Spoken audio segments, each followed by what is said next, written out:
Welcome to State of Mind. This is Julian Royce. Today's episode is a great one. Today I'm speaking with my friend Kingsley Advani. And just introduce him briefly here. Kingsley is the CEO at allocations.com. He was born in England, as we discussed in our conversation.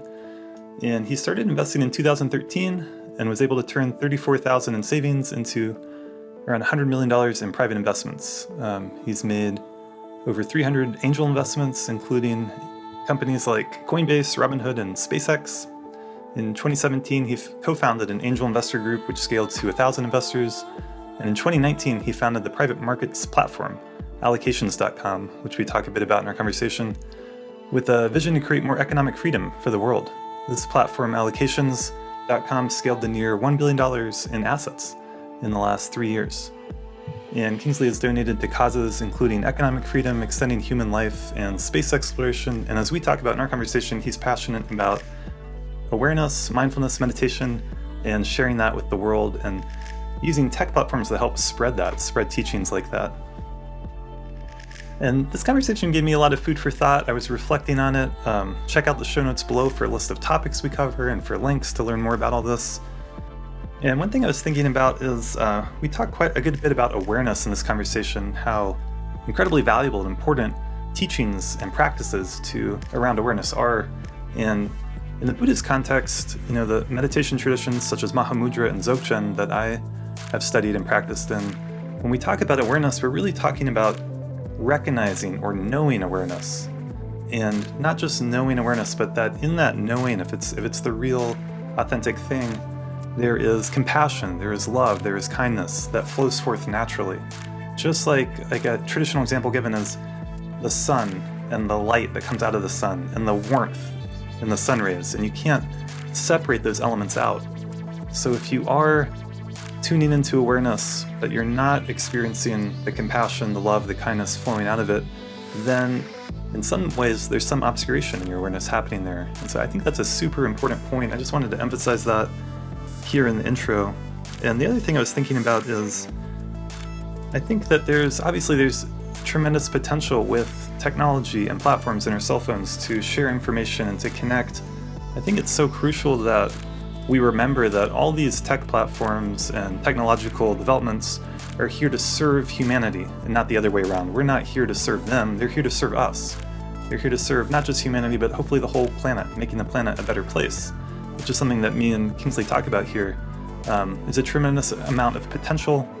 And of course, there's also downsides, because without corresponding wisdom, or as the Dalai Lama talks about it, without inner development, no amount of outer development will ultimately bring us greater peace and happiness and well-being.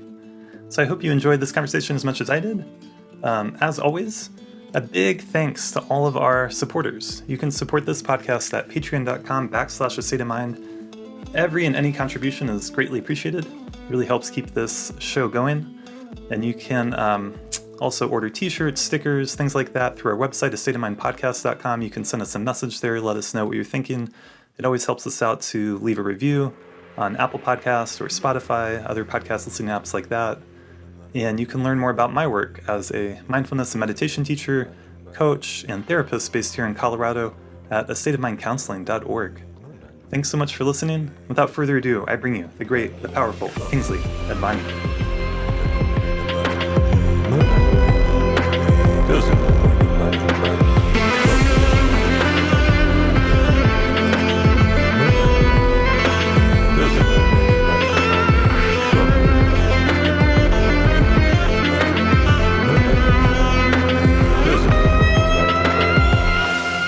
So I'm here today with Kingsley. Kingsley, thanks for being on the podcast. Thank you for hosting me, Julian. Yeah, it's a real pleasure to have you here. I'm glad we could do it in person. Oh, definitely, yeah. Yeah, it always makes it better. So a lot of people, when they first meet you, they notice you have an accent. You're not from the States. Yeah, so I was born in London.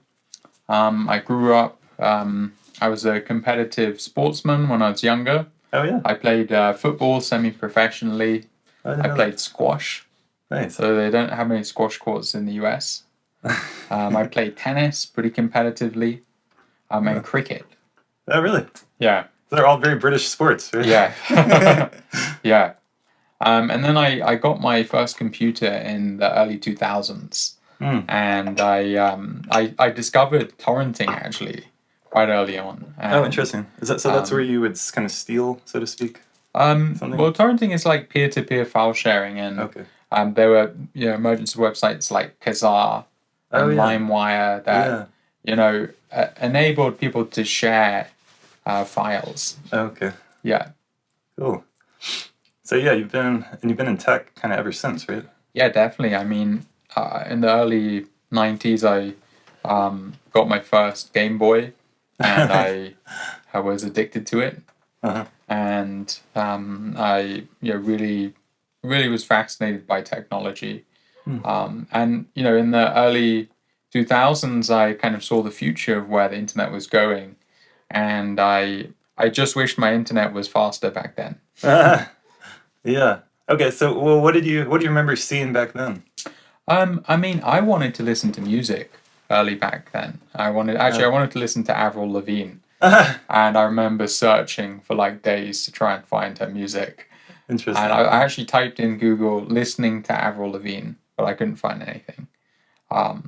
But really soon discovered peer-to-peer file sharing and torrenting like pretty early on. Interesting. Yeah. And now music has changed so much with the internet. And Yeah. I have some musician friends who really, they're not fans of Spotify, but it's become so dominant that there's almost doesn't feel like there's a choice. Yeah, we definitely saw, the torrenting platforms create this whole kind of ecosystem around music.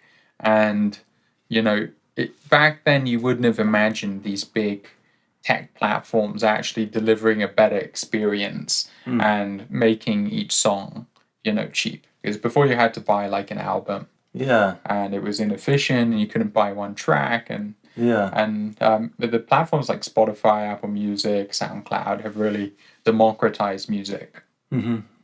Yeah, now it's like you can just get any music from almost any time and place. Yeah. I guess the issue is that Spotify doesn't pay the artists very well, from what I understand. Yeah. But it's good for the consumer, maybe, because you have access to it all.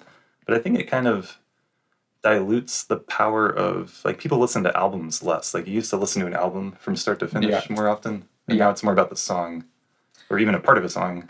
Yeah. So a slight segue there. So that was my first experience on torrenting in peer-to-peer networks. And then when I discovered Bitcoin in 2011, I kind of saw how the technology had evolved, how it was originally peer-to-peer file sharing, but now it was peer-to-peer currency. Oh, interesting. There's a connection with crypto in that it's peer-to-peer, it's kind of democratized, it's decentralized, right? Use that word? Yeah. So you're an early discoverer of that whole world. Definitely an early adopter, yeah.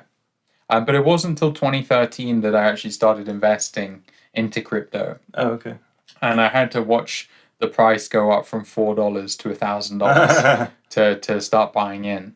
And at the time, I was just interning at IBM. I had, a small amount of savings, but I was upset that the bank was offering me such a low interest rate that I said, I should be really investing, some of my savings and into high growth assets. Mm-hmm. Yeah, and Bitcoin turned out to be one of those, right? Definitely, yeah. But like, I remember when I first heard about Bitcoin, I believe it was either 2013 or 2014, actually, when I was at Burning Man. And I heard about it and I was like, okay, that's a cool idea, but it seemed too risky. I didn't jump on board.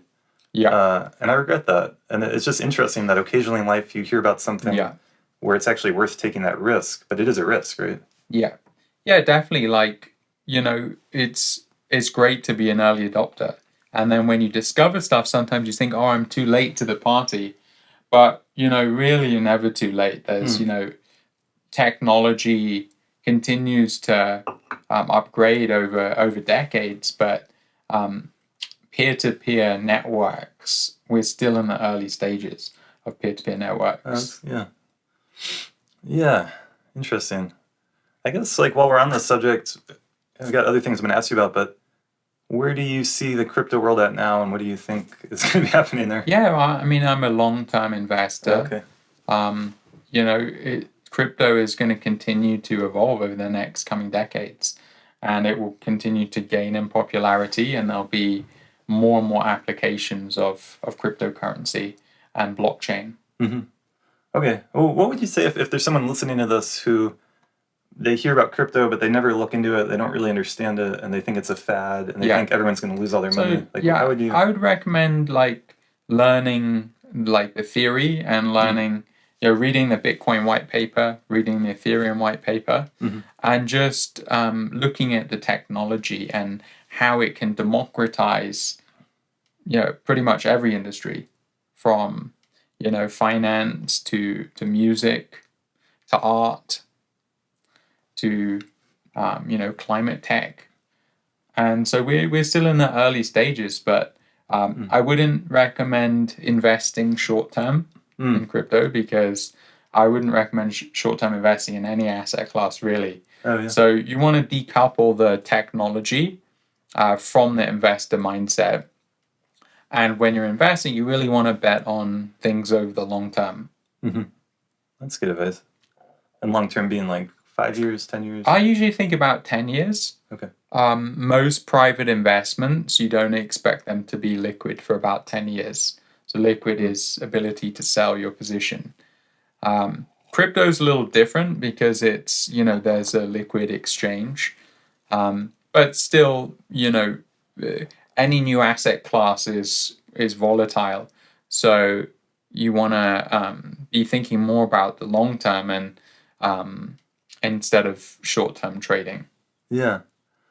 Okay. Well, and maybe this is kind of a dumb question, but I'm just, again, imagining someone who doesn't know much about crypto. Like, when you say can democratize all these things, like, what do you mean by that?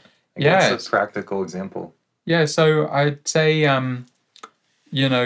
traditionally in music, for example, the record labels would take a big commission of the song, of the royalties. But these days, artists are beginning to be able to launch new albums and new music, and potentially own 100% of the royalties. And it really is like the democratization of the world, really, and enabling people to launch their own music or their own currencies without any intermediaries. That's such a wild idea, to be able to launch your own currency. Like 20 years ago, 10 years ago. I've actually helped maybe 20 founders to launch their own currencies. Oh, wow. Yeah. And have those been successful? Yeah, I mean, Zilliqa was one that we invested in, and I think it was late 2017, and it did about a 50x at the peak. And we invested in it before it had launched, and we helped the founders to get it launched.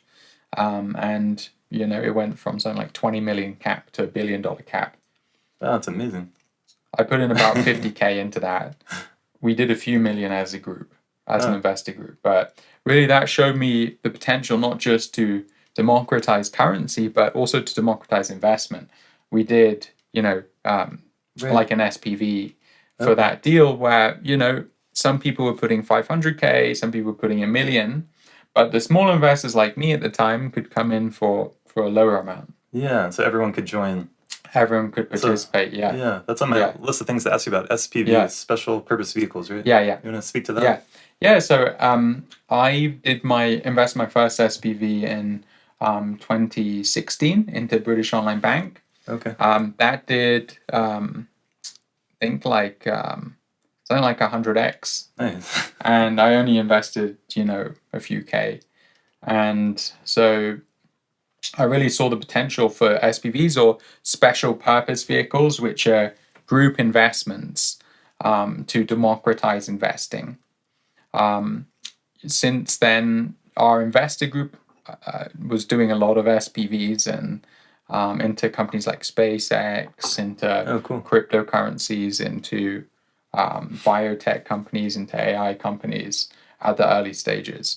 And we needed better infrastructure to do these deals. So 2019, allocations.com span out of the investor group, really to democratize investing for everyone.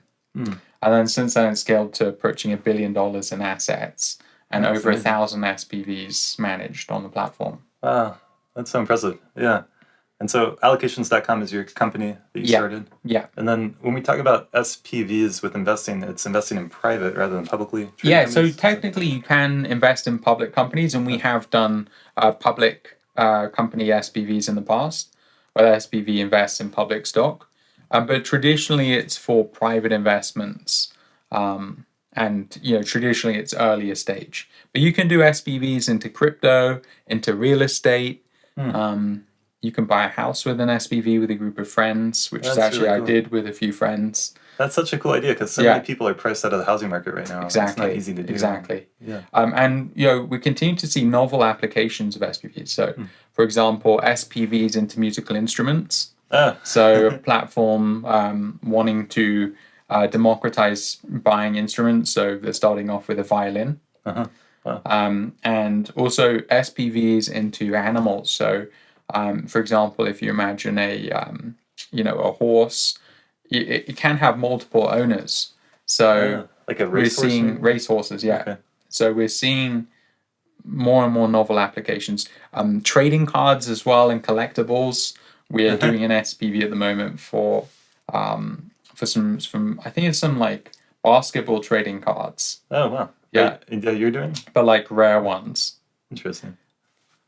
So obviously if you were going to do something like that, you'd want to really research what you were getting into. Make sure you understand it. Yeah, so for SPVs, it's like if you were going to buy a house and you want to bring in a group of friends, you research it yourself, as in you're the fund manager. You do the due diligence on the house, on the inspection report, for instance. Yeah. And then you can, set up an SPV. And, you can even start by bringing in, your mom or your parents or your family. Which traditionally happens anyway, but without any contracts. Right. But SPVs make a one-click way to democratize group investments. That's so cool. Yeah. I mean, you say one click, that's what your website is providing. Yeah, definitely.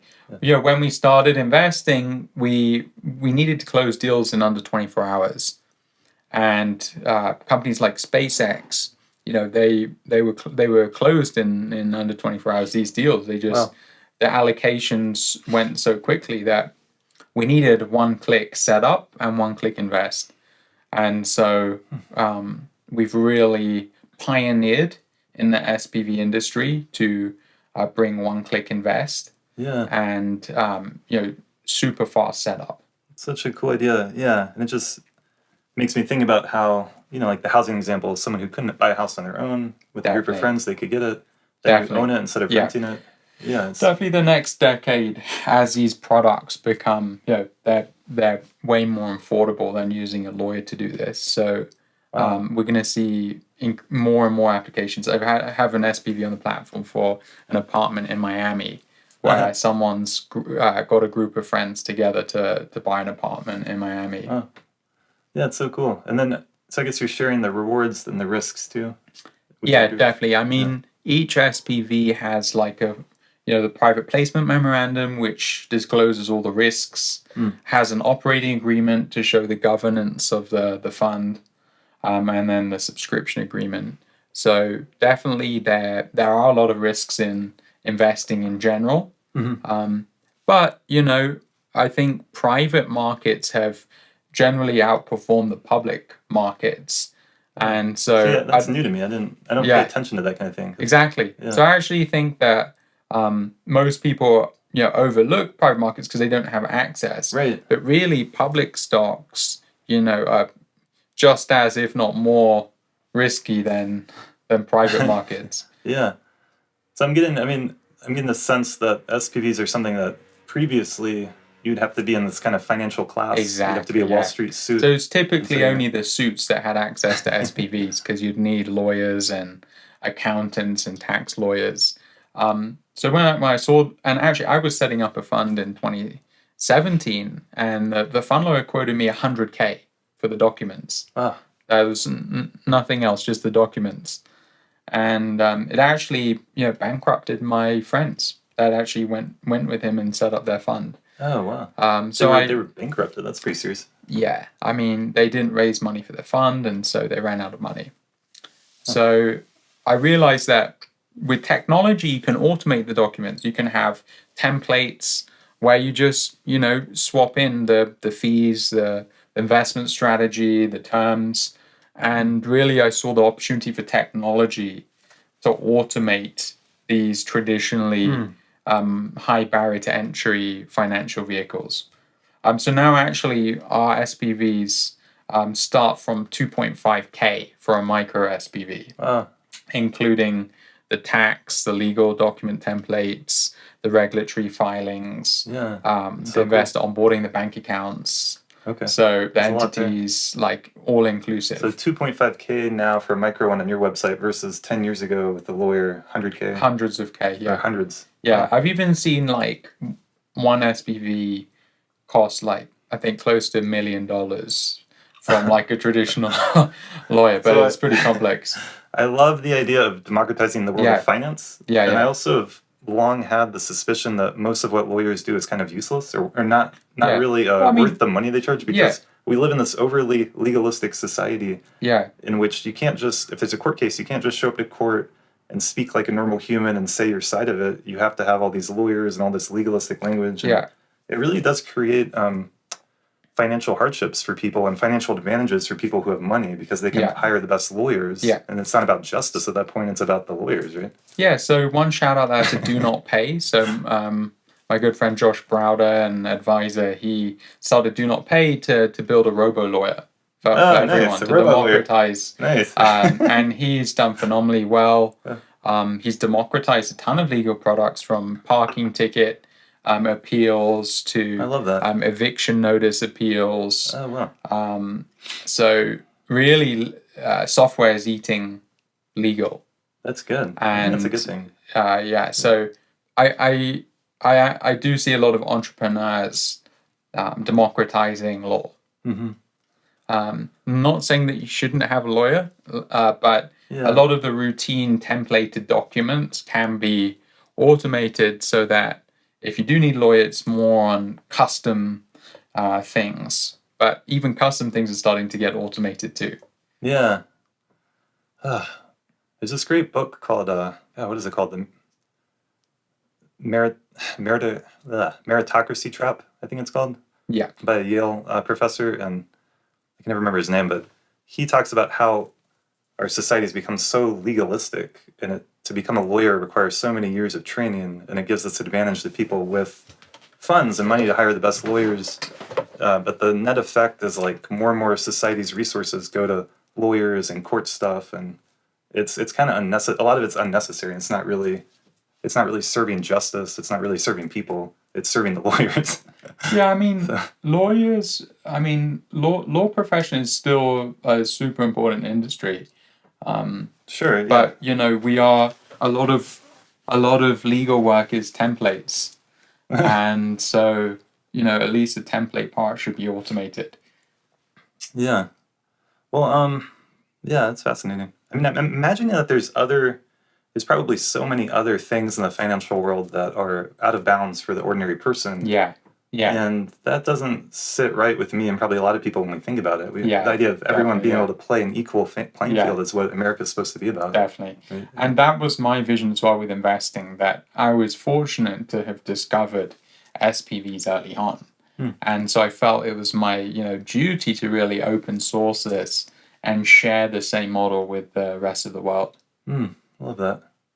Well, so I mean, on this theme of tech companies, I guess like a lot of companies, like they have a positive mission statement, right? Yeah. They're trying to help the world. Yeah. But a lot of people, especially people I meet like around Boulder, say like, it doesn't, like, is the world getting better or worse? Yeah. The corporations often seem like the enemy. Yeah.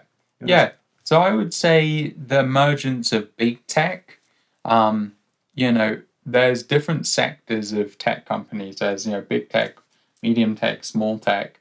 The early stages of tech, there are a lot more companies working on solving climate change. And, there's a ton of funds that I've invested in startups that are doing great things. One of the funds I recently invested in is betting on companies that make humanity more resilient. Beautiful. And funding companies that are working things like climate change, and even awareness. So, nice. And I actually think that over the coming decade, we'll see much more many more awareness platforms being built in places like Boulder, Colorado, to really scale awareness to the planet. So that's fascinating. I know that's a big passion of yours. Yeah. Do you want to speak to that? Like, what do you mean when you say awareness in this Yeah, context? so really awareness is freedom from suffering, freedom from worry, freedom from negative thought. And it's really just a practice. And, you know, I mean, you did a master's in Buddhism, so you know all the theory behind it. But I believe technology will continue to make it easier to access awareness. For example, Headspace, was a gateway for me in 2015, and really these meditation and mindfulness platforms are getting stronger, and I believe the next decade will have more and more features to enable humans to access enlightenment. Oh, that's so exciting to think about. Yeah. Yeah, I don't see why. I mean, I think it's already happening, right? Like, I can go on YouTube and I can look up so many teachers and teachings that in the past you would have to travel to India or Nepal or Japan or wherever. Definitely, yeah. So we're seeing the democratization of awareness. Yeah. That's fascinating. Yeah, it's such a big subject. I mean, I think there'll always be a place for showing up in person and the one-on-one relationships, and then a lot of the stuff like you're talking about can become more and more common knowledge, right? It can actually change the fabric of society so that a lot of the stuff with mindfulness, like a 5-year-old could start to learn, and that 5-year-old would then have a better life if they had learned that. Like, I wish I had learned that when I was 5. Definitely, yeah. It doesn't take like a master's in Buddhist studies to start applying them and learning the basic principles. Definitely, starting early is super important, and there will be awareness for kids. Yeah, that's beautiful. Yeah.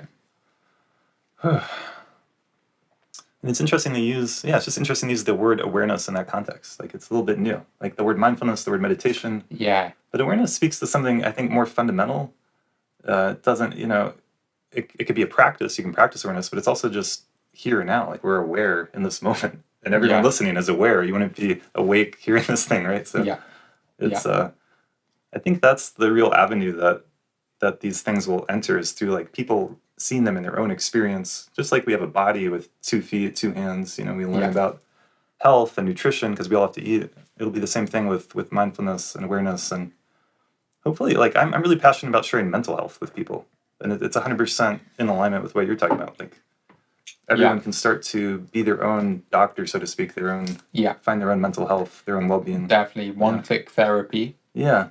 And like self-service therapy and one-click coaching. Beautiful. One click, make it easy.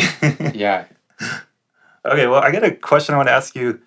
I've heard so many people talk about abundance and an abundance mindset. Yeah. And, don't have a poverty mentality or, things like that. But you're someone who I've encountered in my life, maybe the top person who's like, seems like you're really living that. Like, you're living in abundance. In my experience. Oh, thank you. And I mean, what does that mean to you? Like, can you speak to that? Yeah, really, I really wanted early on to cultivate an abundance mindset, and viewing resources as abundant, and from scarcity mindset, the opposite. It's very easy to suffer because there's not enough. There's not enough for everyone. Like, I can't have enough. But abundance is really there is enough for everyone, and we all have enough, and we can all access enough.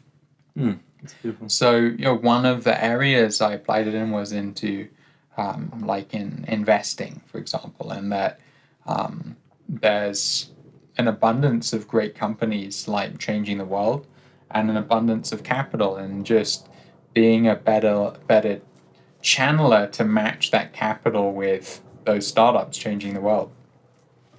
Also with awareness, there's an abundance of awareness, but you can keep making it more efficient.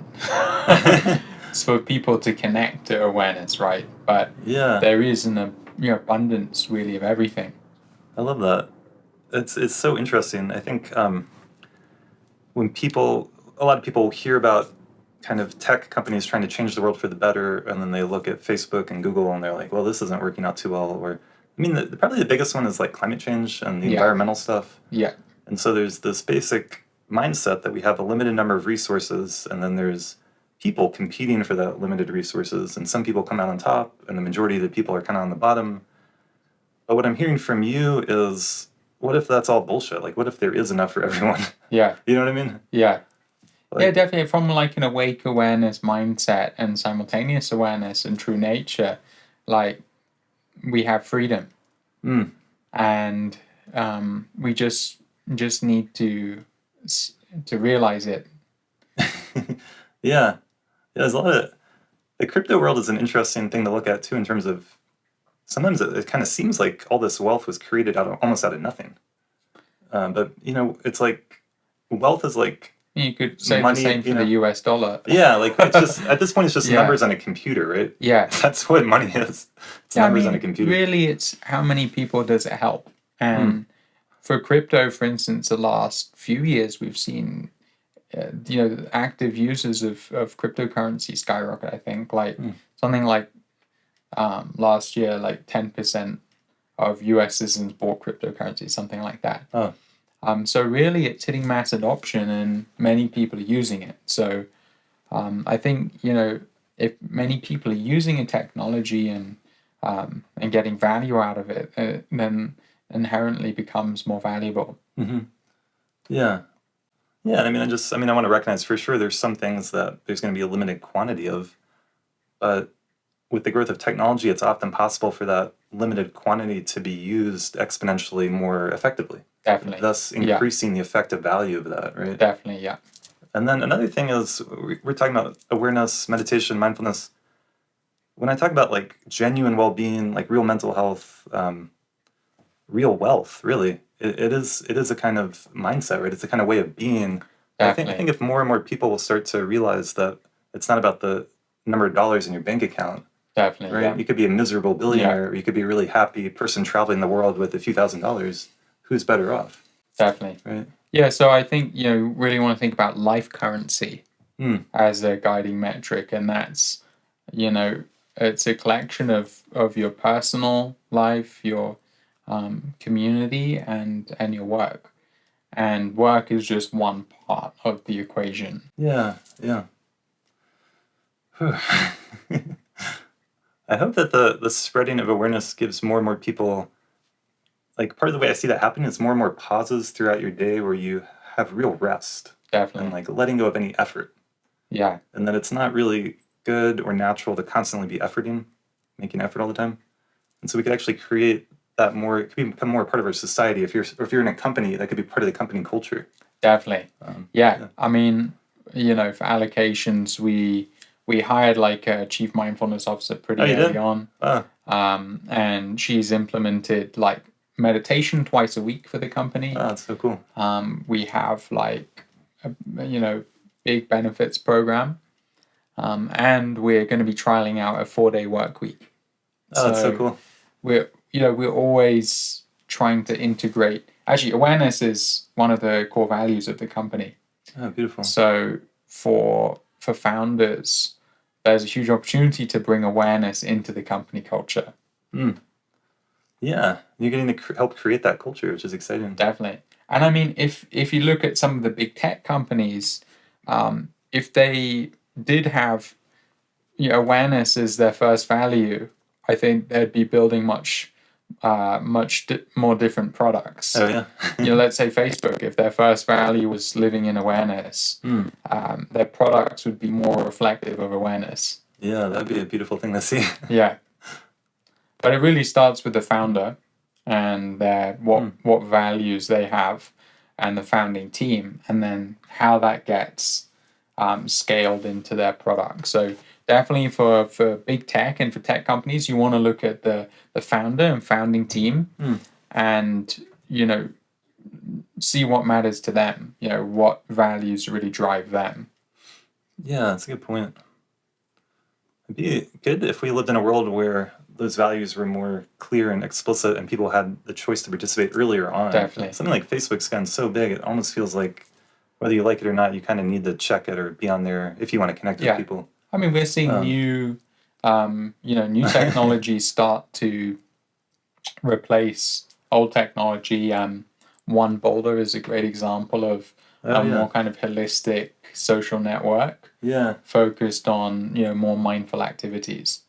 Yeah, that's here in Boulder, Colorado. It's like a local app that connects people, and that's great. So when you see big tech or larger companies not in alignment with your values, there'll be more startups, able to innovate in the space. Yeah. I think Facebook is a good example. There seems to be a lot of discontent, a lot of negativity, and a lot of people would like to opt out. And so I think it's like going to reach some tipping point where enough people do that. Yeah. Definitely. I mean, it's a kind of Darwinian cycle of technology as a legacy product gets replaced by new products. Yeah. Well, and so part of investing and the way the free market should work is that the money is going towards companies that are bringing the most value, most benefit, right? Yeah. And the problem is that valuation sometimes can have a lot of costs, like environmental costs we talked about. It could be making money out of ways that are negative. Yeah. And so that's where we need to somehow balance the system, right? Definitely. I think there'll be more metrics that kind of measure company performance that are not just profit. Right. That would be good. Yeah. And how did you get into mindfulness and awareness, and how did that become such a passion of yours? Yeah, really, I started with Headspace, and I, even before that, I just learned from YouTube about meditation. And just listened to like rainforest music in my bedroom at home, and read different books, tried different techniques. But then a friend of mine invited me to an awareness program to more formally learn about awareness. Beautiful. That was about 3 years ago. Okay. But then you've been training more officially with it. Yeah, definitely. If you want to get into awareness, I'd recommend joining an awareness school. Doing self-study and joining a school with, a thorough awareness curriculum, with a group field where you have community, and then ability to do self-practice and exercises. Beautiful. Do you want to share that school? So Luminous Awareness is a awareness school that focuses on meditation, trauma healing, on awareness, and I've been on the last 3 years. 3 years, wow. Just started the next 2-year program. Yeah, and I'm actually excited. I'm going to be joining next weekend. Here in Colorado, they're doing a weekend retreat. I'm going to join, try it out. But I know it takes a lot from Tibetan Buddhism and the Buddhist tradition, and I think Qigong, and probably a lot of other things as well. So that's great. Definitely. I think the next decade we'll see more of these awareness schools, as awareness is one of the most in-demand products in the world right now. I've never thought about it as like a product or in that kind of language.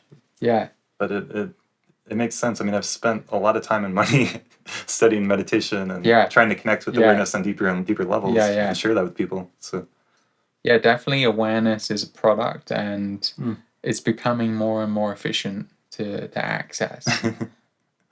I mean, on one hand, it could be a product in terms of a platform or a way to a school or a way to get it. On the other hand, it's like a natural birthright of every human being, every animal, every living creature. Definitely. Yeah. But it's so easy to not be able to see it.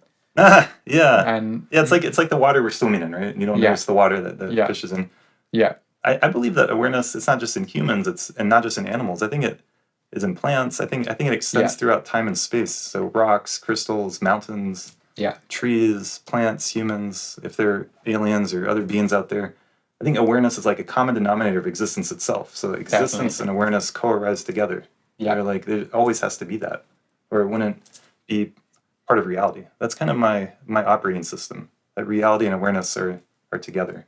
Agree. Wherever and however it shows up. It could be negative, it could be difficult, it could be beautiful and loving and blissful. Definitely. But there's always that component of awareness, like the water we're in. Yeah. Yeah. I think part of that is like simultaneous awareness, where you have energy and awareness. And so that you're aware and you're in the energy Yeah. and true nature of enlightenment. Yeah. Yeah, And it's living a in an big subject, but yeah. living in an enlightened life. I think part of what I'm learning and what I imagine I'll be able to learn and go deeper with the Luminous Institute is not just awareness as a kind of spacious, open, kind of wordless expanse, but like actually embodying and expressing that in the world, living it in the world, in relationship with people, maybe music, creatively, like it can Definitely. honoring the different forms it can take.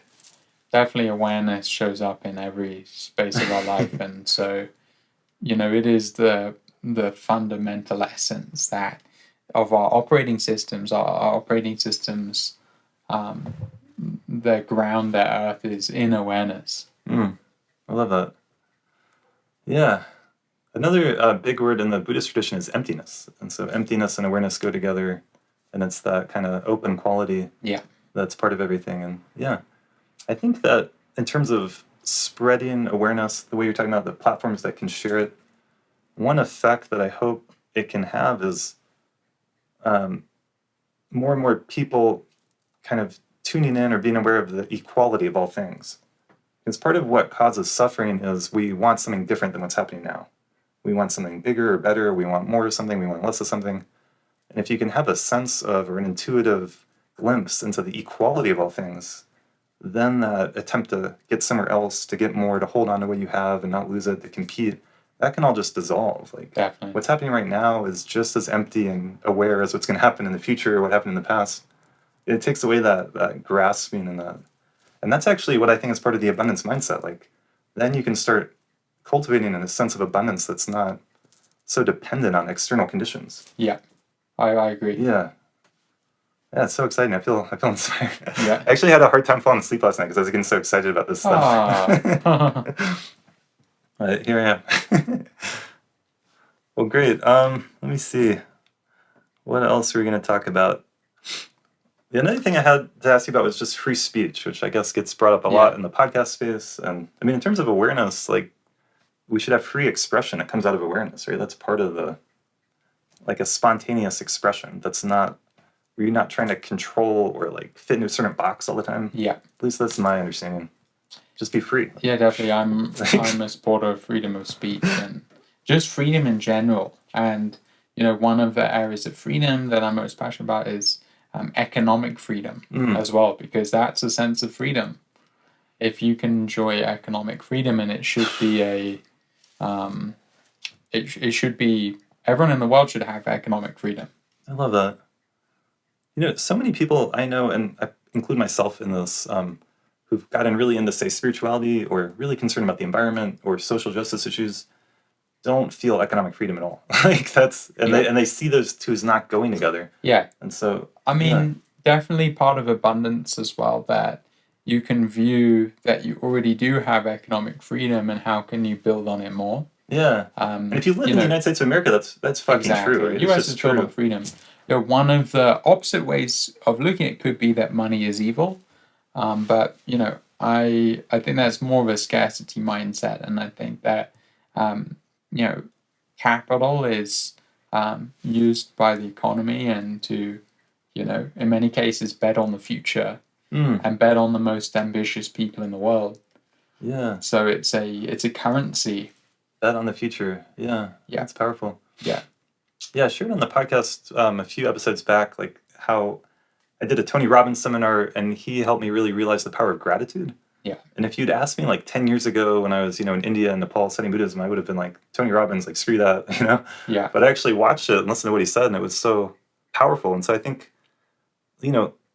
if you live in this country and you have running water and heat, and you have a refrigerator, like, that's so much more than so many people in the world today, but also anyone in the past. Like these are like new things that we tend to take for granted, that like recognizing the reality of what's around you can allow, at least in me, like to start feeling this gratitude that opens up this abundance mindset, because it's already here. It's true. Like there's a table here. Wow, it's amazing. Someone built this. Like I'm privileged to get to have this table. And that's true of everything. And we just take these things for granted, right? Definitely. Gratitude is an important part of awareness. Yeah. Yeah, I think if you really tune into it, a lot of these things come naturally.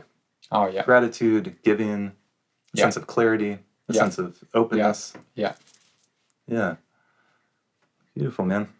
Well, I'm really excited to see what you cook up next and what happens next in your life. Oh, thank you. Is there any technology or tech companies or things in development now that really excite you? Mostly I'm passionate about scaling freedom and awareness, and just super excited for the democratization of freedom and democratization of economic freedom and the democratization of awareness. That's beautiful. Yeah. I mean, talking with you, I'm just imagining a world in which the average person can learn about all these finance stuff online, and then they can have one-click platforms that allow them to participate as an equal or at least somewhat equal player. At least get on the playing field with the people on Wall Street, the banks, all the rest of it. That's a different world, because I've had this conversation with a lot of people.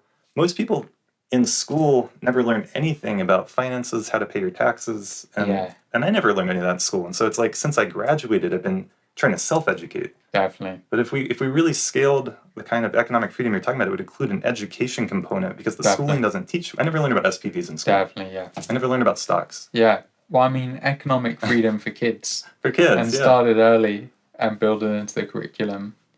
And, change the kind of like the narrative around finance and money and make it fun and accessible to all. And, teach this kind of stuff in schools. Yeah. The idea of making money fun is like, that's for most people, money is not fun. It's like, oh no, it's oppressive, it's a burden, it's a struggle. I think, again, just back to that abundance versus scarcity mindset, but it's very difficult with when we grow up, our life view is generally formed, right? And so the way we experience money, for example, in community or family or with friends, can shape how we think about it. And so going back to awareness is, how could I view this more abundantly, and what would abundance look like? Yeah, totally. The other thing it makes me think about is building economic freedom where we're feeling more connected in community, more connected with each other, more on the same team, instead of this individualized, isolated, me versus the world. I'm going to go out there and conquer my little 2 cents. And, so SPVs, even as group vehicles for economic freedom. So it's bringing a group together, community. I bought a house with a few friends, and it's been fun. Like, it's definitely more complicated, but it's more of a community thing, and you can do trips with the other investors and to the house, and it's more fun. So making money and economic freedom fun is another one of my passions. I love that. It's interesting to me, a lot of people, as they become wealthier, can become more isolated, because the wealth can separate you from other people. For example, you buy a really big home on a big piece of land, then you're physically farther away from everyone else. And if you live alone in that home, then you're really, you're getting more isolated. And so definitely, I think that's not the kind of economic freedom and awareness you're talking about. It's like, how do we come together more? Yeah, definitely. So people can check out your website, allocations.com. Yeah. Any other words or thoughts for us? Just keep building and living in awareness. Beautiful. Well, thanks so much for being on the podcast. Thank you, Julian. Yeah, this is great.